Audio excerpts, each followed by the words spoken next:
Formula ఈ car race కేసులో మాజీ మంత్రి బీఆర్ఎస్ వర్కింగ్ ప్రెసిడెంట్ కేటీఆర్ దాఖలు చేసిన క్వాష్ పిటిషన్పై విచారణ 2:30 వరకు వాయిదా పడింది. లంచ్ బ్రేక్ తర్వాత వాదనలు కొనసాగనున్నాయి. ఇప్పటివరకు కేటీఆర్ తరఫున వాదనలు ముగిశాయి. మధ్యాహ్నం 2:30 ఏసీబీతో పాటు ఐఏఎస్ అధికారి దానకిషోర్ వాదనలు విననుంది కోర్టు.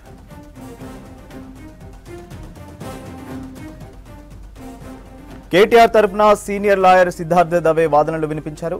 అటు ఏసీబీ తరఫున పీపీ వాదిస్తున్నారు. అసలు ఈ కేసులో కేటీఆర్ పై అభియోగాలు ఏంటని ప్రభుత్వ న్యాయవాదిని కోర్టు ప్రశ్నించింది. ఫార్ములా ఈ కార్ రేస్ వ్యవహారంలో నిబంధనలకు విరుద్ధంగా డబ్బు చెల్లించడంతో కేటీఆర్ పై ఏసీబీ కేసు నమోదు చేసిందని పీపీ కోర్టుకు వివరించారు. అవినీతి నిరోధక చట్టం, నేరపూరిత సెక్షన్ల కింద కేసు ఫైల్ చేసినట్టు తెలిపారు. ఐఏఎస్ అధికారి దానకిషోర్ ఫిర్యాదుతో కేటీఆర్ పై ఏసీబీ కేసు నమోదు చేసిందని పీపీ కోర్టుకు వెల్లడించారు. మరి ఫార్ములా ఈ ఆపరేషన్స్ సంస్థను నిందితుల జాబితాలో చేర్చారా అని పీపీని కోర్టు ప్రశ్నించింది.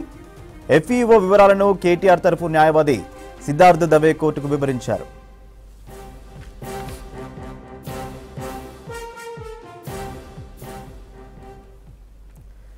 బీఆర్ఎస్ ప్రభుత్వ హయాంలో హైదరాబాద్లో ఫార్ములా ఈ కార్ రేసింగ్ నిర్వహించారు. అయితే ఈ కార్ రేసింగ్ వ్యవహారంలో అవకతవకలు జరిగినట్లు ప్రభుత్వం గుర్తించింది. దీనిపై ఏసీబీ విచారణకు ఆదేశించింది.